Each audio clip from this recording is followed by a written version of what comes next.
What's going on, everybody? This is Steve from Bloom Audio. Today we're going to talk about Poet, the latest headphone from Meze Audio. Poet is an open back headphone, uses the Isodynamic planar hybrid drivers from Rinaro, like many of Meze's headphones.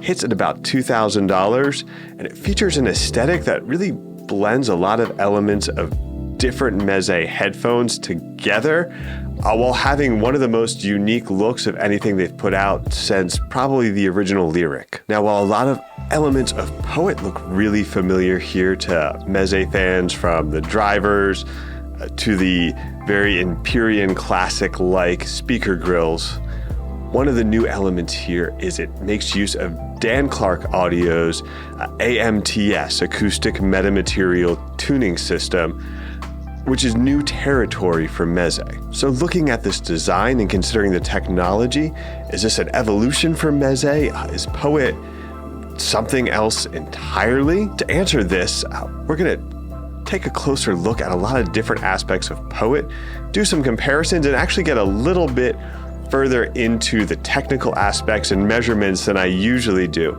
because I think Poet really is something special. Looking at Poet's visual design and build, again, this hits somewhere in between Lyric and Empyrean or Elite in terms of the design.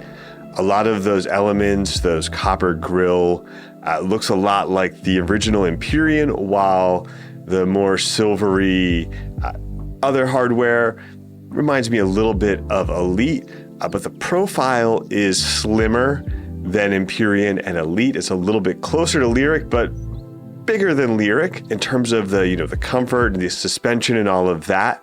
It's not quite as accommodating as some of Meze's other headphones. You might note if you have a larger head, it just doesn't expand in quite the same way that have made headphones like Empyrean and Elite a big favorite for people with larger heads. But I thought the ear cups, where the pads aren't as spacious as the Empyrean pads, they are more spacious than Lyric's. I have a pretty large earlobes, which are hidden here under my hat, but I did find that Poet accommodated for that better than Lyric does. Poet uses a 3.5 millimeter TS connections for the headphones, like Lyric or 109 Pro, and is compatible with those cables from those other headphones. Doesn't use the mini XLR of the brand's flagship headphones. Personally, I prefer the 3.5 millimeter, and it comes with a cable with a 6.3 millimeter termination. One of those, nicer copper cables that Meze's been including with their high-end offerings for a while now. In terms of the technical specs, the sensitivity is 101 dB, impedance is 55 ohms, and the weight is 14.3 ounces or 405 grams. I believe an earlier number they had put out was closer to 13 ounces, and that was without the pads. The 14.3 ounce number includes the weight of the pads. So in terms of that technical capabilities, these are very efficient. You can drive them on just about anything. I tried them, on my laptop, on a DX180 DAP, on some other portable hardware. Sounded good on just about anything. I did feel like it had some decent dynamics and other features that you often really need the desktop system to drive. So it's pretty efficient and pretty well usable on just about anything you've got. Now, the sound design is interesting here. On the one hand, you have that AMTS, which is allowing them to do, some additional tweaks with the tuning. However, AMTS can get in the way of things like EQ, just because you're filtering specific frequencies. So if you try to add in those frequencies that are being filtered, it might not have the same effect that you typically would. Also seems that AMTS isn't 100% effective, where some listeners under some circumstances are maybe not actually getting frequencies filtered the way they're intended to be. In terms of just subjective listening, I kind of went through a bit of a journey where I had seen some of the other initial reviews, was expecting a bigger deviation from Meze's house sound.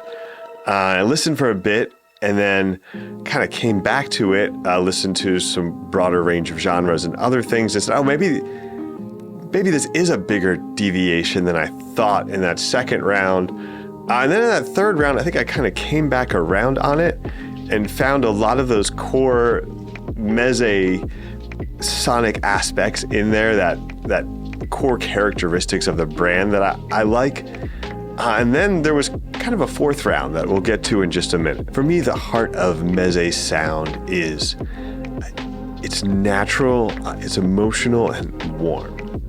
So when I think of the Empyrean, the 99 Classics, the more recent 105 Air, the Lyric, all of them have this characteristic of just a little bit relaxed and inviting, and it is balanced with some of those stronger technical features, a big sound stage, and other things like that. Now, Meze has done some experimenting with a less warm, a more reference neutral sort of sound. The 109 Pro comes to mind as one that pushes more towards accuracy and technicality over that warmth, while still remaining very natural and emotional, I would say.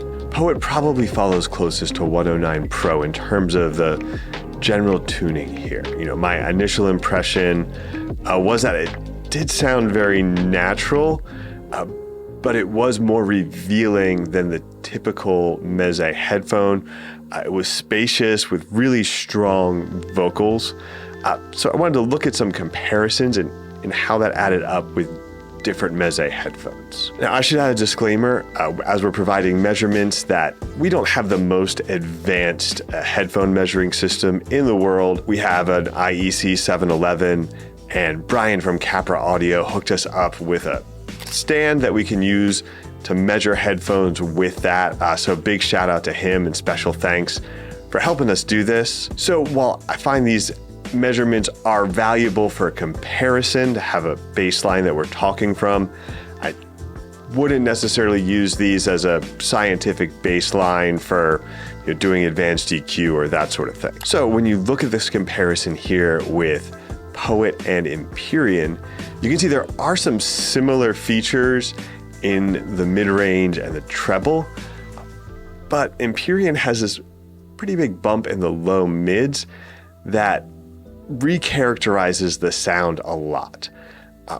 Now, a big difference that you're going to hear is Poet's vocals are much more clear than the original Empyrean. There's a stronger sense of separation, but you're going to lose a little bit of that somewhat relaxed feeling and some of the forgiving nature of the Empyrean that made it so great with genres like classic rock and a lot of jazz that maybe didn't have the best recordings, and Empyrean covered that up a little bit with that small amount of coloration and warmth. And the comparison with Elite tells a similar story where you have those similar characteristics, but Poet's much flatter through the mid-range and bass, leaving out some of those things that, again, added some color that made these headphones have a little bit more personality. As I mentioned, 109 Pro is the closest match from Meze's lineup, where you get a similar performance through the mid-range and just a general stronger sense of clarity, detail, and resolution over any kind of added coloration or warmth in the sound. In listening, I found Poet to be amazing with acoustic instruments, one of some of the best vocal presentation and imaging I've heard, really competitive with much more expensive headphones I felt in that class. The way it gives weight and body and life to vocals is really incredible. So, genres like folk, acoustic rock, jazz, some indie, and a lot of more traditional classical music I felt were really strong with Poet. That said, I did find it to be outside of my general preference for listening. It wasn't as strong with metal, with a lot of modern pop, anything that's more electronic, that needs the extra punch in the bass frequencies. or that can benefit from a little bit of the warmth there. I didn't find that I liked listening to a lot of that stuff with Poet as much as I did with Empyrean or Elite. Now, a couple of other reviewers have mentioned, if you're digging into the measurements here, the impedance curve on Poet isn't entirely linear, and it could create some interesting changes with different hardware. Now, I had primarily been listening with Burson Conductor GT4, solid state amp, DAC combo.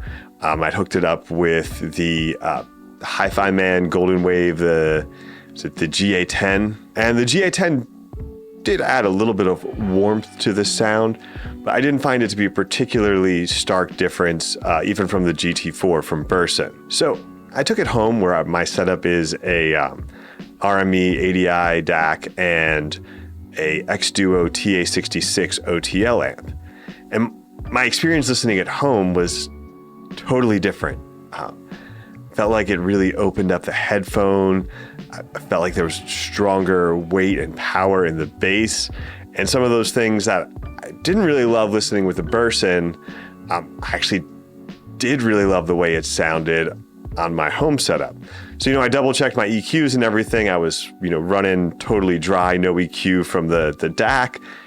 And then I went back and remeasured the headphone with the OTL amp. And that made kind of a crazy difference there.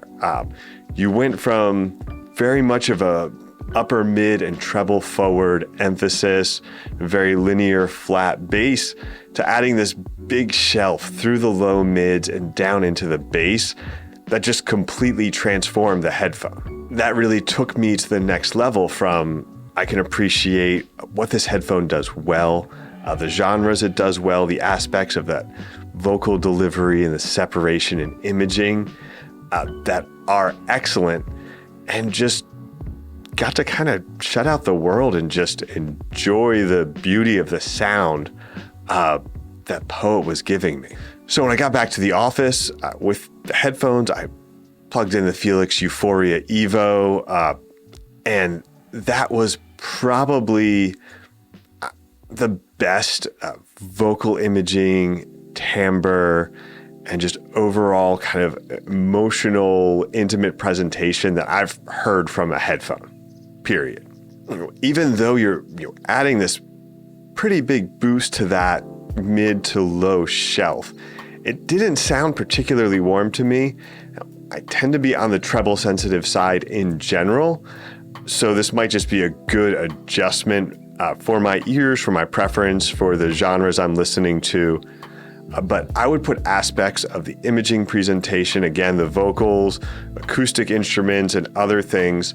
Honestly, this was on par with some of the stuff I listened to with the Hi-Fi Man Susvara and the EF1000, which up to this point was absolutely the best I had ever heard any headphones with any setup. And this setup with the Poet Felix Euphoria was on par with that. Not as spacious or wide or, deep, maybe not as three-dimensional, but in that just sense of putting me in the room with the artist, making me feel like those guitars, the drums, the voice, that was all real. It was all right here when I closed my eyes.